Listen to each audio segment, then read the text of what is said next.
যখনই আপনি কারো কাছে কিছু পাওয়ার আশা করবেন, আপনি কষ্ট পাবেন। যখনই কারো কাছে কিছু পাওয়ার আশা করবেন, আপনি কষ্ট পাবেন। কারো কাছে এত বেশি পাওয়ার আশা করবেন না।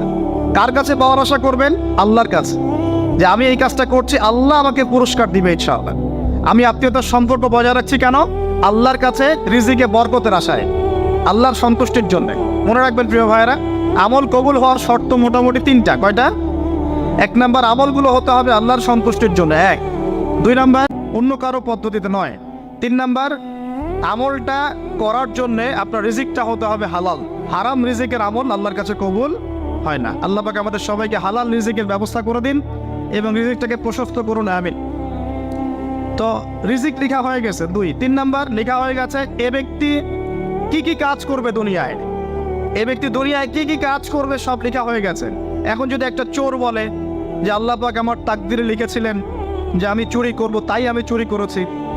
এখন যদি একজন ধর্ষক বলে আল্লাহ আমার তাকদিরে লিখেছিল যে আমি ধর্ষণ করব, তাই ধর্ষণ করেছি। এখন যদি যারা এই জনগণের কিছু সম্পদ আত্মসাৎ করে খেয়ে ফেলছে, তারা যদি বলে আল্লাহ তাকদিরে লিখছিলেন জন্যই দুর্নীতি করেছি, তাহলে কথাটা কি হবে? গ্রহণযোগ্য হবে? এখন যদি দলিল দেয় তাকদিরে তো লেখা ছিল। এই আকীদাটার নাম হচ্ছে জাবারিয়া আকীদা। কি আকীদা? জাবারিয়া। এমন একজন ব্যক্তি উমর রাদিয়াল্লাহু আনহুর দরবারে এসেছিল। চোর চুরি করেছে, ধরা পড়েছে।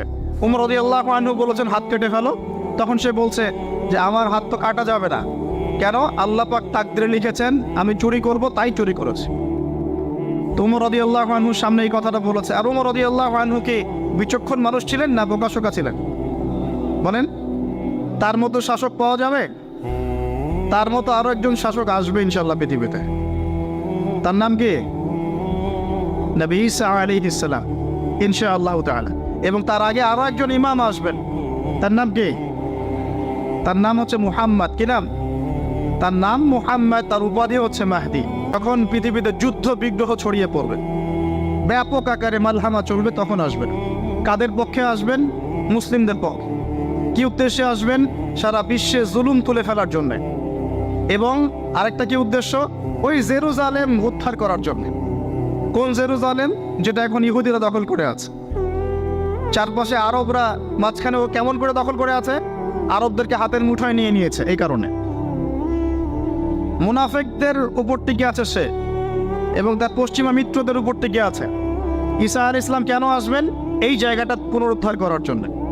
ঈসা আলাইহিস সালাম কি পরাজিত হবেন না বিজয়ী হবেন? কত বছর বিশ্ব শাসন করবেন?